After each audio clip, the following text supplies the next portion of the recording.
Morning, everybody. Welcome back to the channel. Hope you're having a great day. This is the intro for week three's vlog.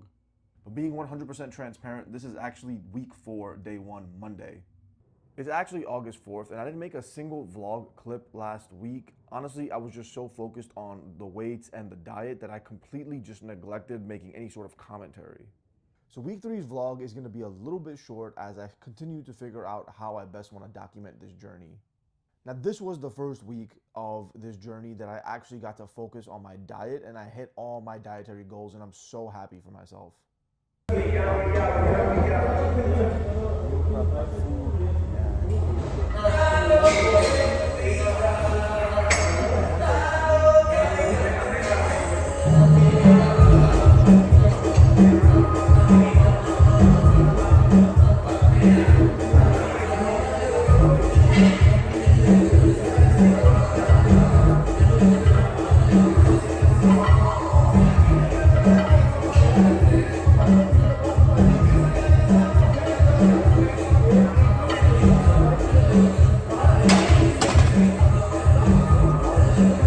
One or two workouts per body part, I'm actually pushing 8 to 9 sets of almost as many reps as possible, borderline failure. Truly just focusing on the mind-muscle connection, the contraction, and just gaining strength overall because I'm adding weight each week. And particularly in shoulders, I'm assaulting them with volume lately because one thing I noticed is while in the moment my shoulders fatigue, after the fact, like later in the day or the next day, no soreness. My shoulders recover really quickly, even though my biceps and triceps will be sore as hell. So I gotta really push through in the moment when I'm doing like lateral raises, for example, because yeah, my shoulders will feel like they're done, but if I just wait a few minutes and just keep going, they'll be fine. And I just really gotta mentally lock in on that because I want my shoulders to pop again. Another big update is this was the first week I got to squat, and honestly, it felt so good. My lower back didn't hurt, and I was able to push up to 275 for an easy single. I could have gotten to 295, but I didn't want to cook my lower back because I did get a little bit of tightness. And you already know, like anybody who's been injured before, as soon as you feel a little bit of tightness, that PTSD triggers, and you're like, all right, no more. And I truly made sure that I warmed up for 20 minutes on squats. I gotta do more mobility. That's what I'm trying to add this week is some mobility, some posture work, and just overall more,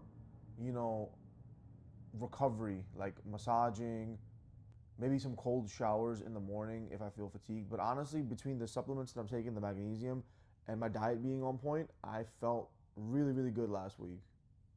I didn't deadlift on Thursday because like I'm in the new gym and there's so many machines that my old gym didn't have. I just wanted to use them.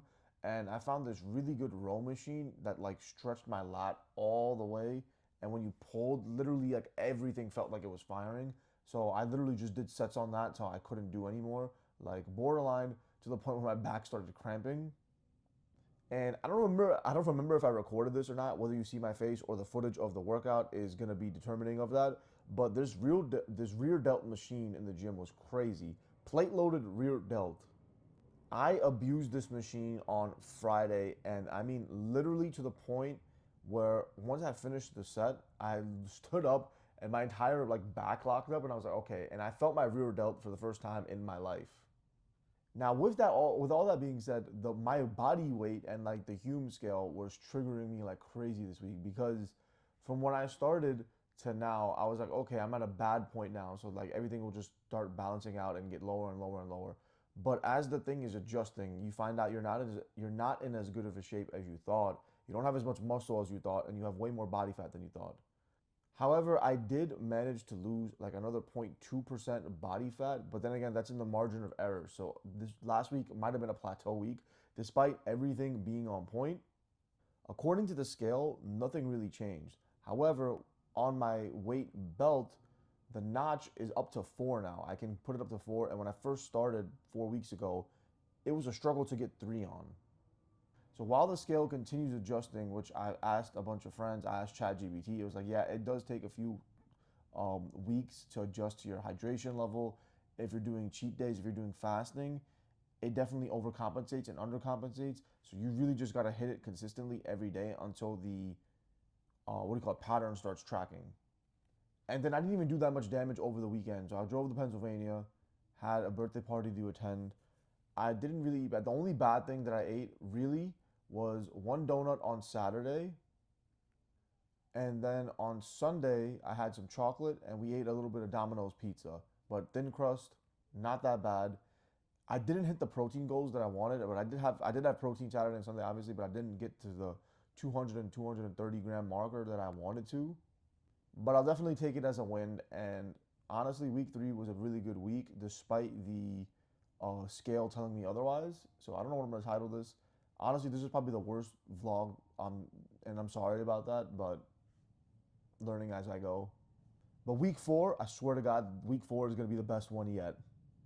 Especially because I'm gonna tie it to the Dragon Ball What If coming out this week, so I know you guys are gonna like it. But anyways, thank you for the few of you that are watching and for the few of you that are interested. If you can, please give me some recommendations on how I can improve on these videos. Do you guys want me to put like the phone in my car and mount it and just talk while I'm driving to the gym every day and driving back maybe? Or do you prefer me just in my bedroom, like just like this, just literally raw and honest, or in my office, which I haven't even shown you guys yet, but yeah. Let me know what you guys think down in the comments below, and don't forget to subscribe for more, please. As you can tell by my voice, I'm absolutely chopped.